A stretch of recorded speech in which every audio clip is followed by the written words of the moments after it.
नमस्कार, आप देखना शुरू कर चुके हैं न्यूज फॉर नेशन। मैं हूं आपके साथ धीरेन्द्र। जो मुद्दा शनिवार की दोपहर शाम आते आते लगा कि समाप्त हो गया है, वो मुद्दा दरअसल समाप्त हुआ नहीं।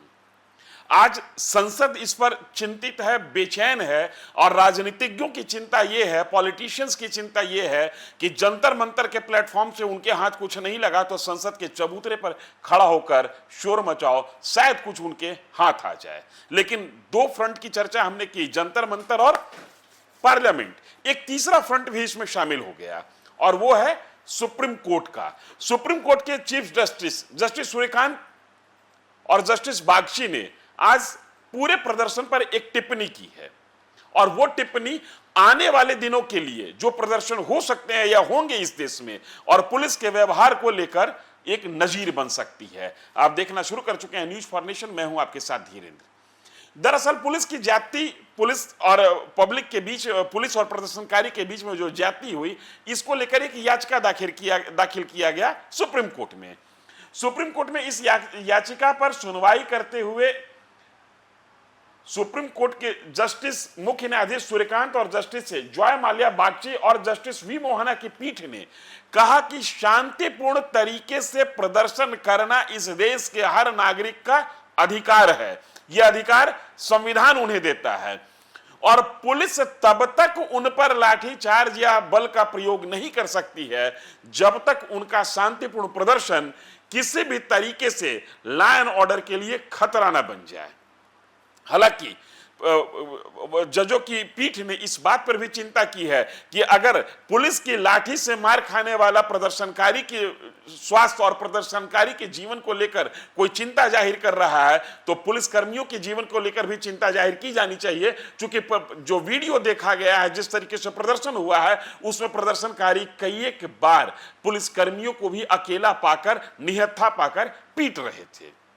और इस विषय पर संज्ञान लेते हुए सुप्रीम कोर्ट ने कहा कि केंद्र सरकार को इस बात का जवाब देना होगा, उसको हलफनामा दाखिल करना होगा कि उसने पुलिस कर्मियों को पर्याप्त सुरक्षा उपकरण क्यों नहीं मुहैया कराए। साथ ही एक बात और कही तीनों न्यायाधीशों की पीठ ने, पुलिसकर्मी के परिवार की ओर से भी पूरी कार्यवाही में एक वकील को पेश करने की इजाजत दे दी गई है। इन तमाम चीजों के बीच एक घटना बिहार में भी हुई। बिहार में पिछले 24 घंटे से पुलिस एक्टिव है, और फेशियल रिकॉग्निशन के आधार पर जो प्रदर्शनकारी थे उनको चुन चुनकर पकड़ा जा रहा है और उनको न्यायिक हिरासत में भेजा जा रहा है। बहुत इसका ज्वलंत उदाहरण है कि लालू प्रसाद यादव के सबसे बड़े लड़के तेज प्रताप यादव जेल जा चुके हैं। रविवार को कई ऐसे लोगों, ऐसे विद्यार्थियों को पकड़ा गया और उनको जजों के आवास पर प्रस्तुत कर चुके, रविवार को कोर्ट बंद रहता है, उनको जेल भेजा जा चुका है। अब सीजेपी, कॉकरोच जनता पार्टी के नेताओं का कहना है कि हमारा जो समझौता हुआ है केंद्र सरकार के साथ, वो सिर्फ और सिर्फ दिल्ली के लिए नहीं है। सम्राट चौधरी सरकार को एक तरीके से चेतावनी देते हुए सीजेपी के नेताओं ने कहा है, ट्वीट किया है कि जो समझौता हमारा हुआ था वो पूरे देश में लागू होता है, लिहाजा जो भी प्रदर्शनकारी छात्र हैं उन पर किसी भी तरीके का कानूनी कार्रवाई न किया जाए।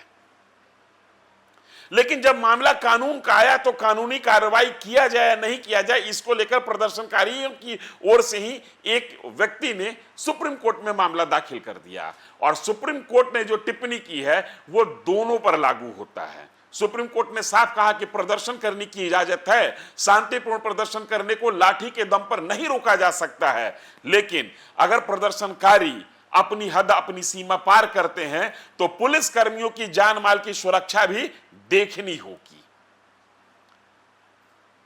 इन तमाम बातों के बीच में राजनीति अपने लिए जमीन खोज रही है।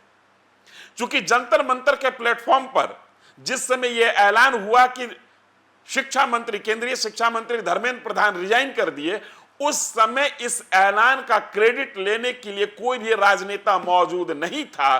किसी भी राजनेता और किसी भी पॉलिटिकल पार्टी के माथे यह सेहरा नहीं बंध पाया कि उनके प्रदर्शन और उनकी ताकत के कारण केंद्र सरकार झुक गई। पूरा का पूरा क्रेडिट नौजवानों के हाथ लगा जिनकी उम्र 15 से 29 साल के बीच मानी जाती है, जिनकी आबादी पूरे भारत में 27% के आसपास मानी जाती है। अनुमानित तौर पर भारत में 27% के आसपास यूथ की आबादी है। लिहाजा नरेंद्र मोदी सरकार को घेरने के लिए और पटकनी देने के लिए बेचैन विपक्ष आज संसद के चबूतरे पर खड़ा हो गया और संसद के चबूतरे पर खड़ा होकर नरेंद्र मोदी और गृह मंत्री अमित शाह को माफी मांगने के लिए मजबूर करने की कोशिश कर रहा है, ताकि इस पूरे आंदोलन से कुछ उसके हाथ भी आ सके।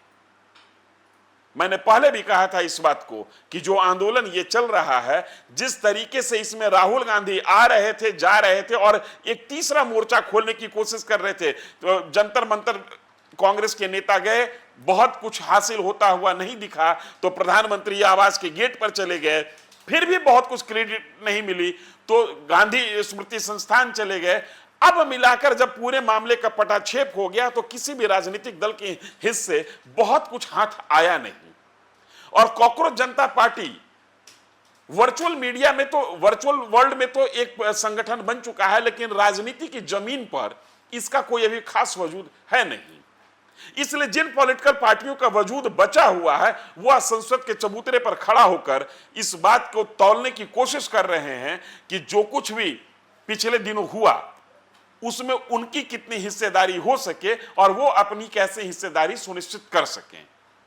सोमवार का दिन 27 जुलाई का बहुत महत्वपूर्ण, क्योंकि जिस घटनाक्रम को यह लग रहा था कि शनिवार को जिसका पटाक्षेप हो गया, सोमवार के घटनाक्रम ने यह बताया कि नहीं, ऐसा हुआ नहीं है। जब तक राजनीति इसमें अपने लिए मुकम्मल जमीन नहीं तलाश लेगी तब तक इस घटना का पटाक्षेप नहीं हो सकता है।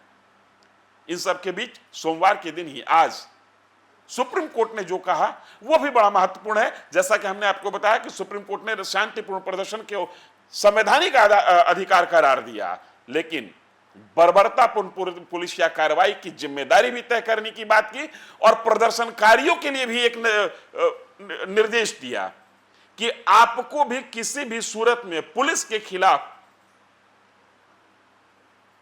आक्रोशित होने का तो अधिकार है, हमलावर होने का अधिकार नहीं है। जान माल की सुरक्षा सिर्फ प्रदर्शनकारियों की ही नहीं, पुलिस की भी होनी चाहिए। और पुलिस अगर मार खाती है, पुलिस के साथ अगर जो कोई अभद्र अप्रिय घटना होता है, तो केंद्र सरकार इसके लिए जवाब दे कि पुलिसकर्मियों को पर्याप्त सुरक्षा उपकरण क्यों नहीं मुहैया कराए गए थे। कुल मिलाकर ऐसा लग रहा है कि जो मामला धर्मेंद्र प्रधान के इस्तीफा के साथ समाप्त हो जाना चाहिए था, वो मामला समाप्त होता हुआ दिख नहीं रहा है। कोर्ट इस पर क्या निर्देश देती है यह देखना होगा, चूंकि अभी सुनवाई शुरू हुई है और संसद के गलियारों से क्या निकल कर आता है, किसके हिस्से क्या मिलता है, यह भी देखना दिलचस्प होगा। इस खबर में इतना ही। धन्यवाद।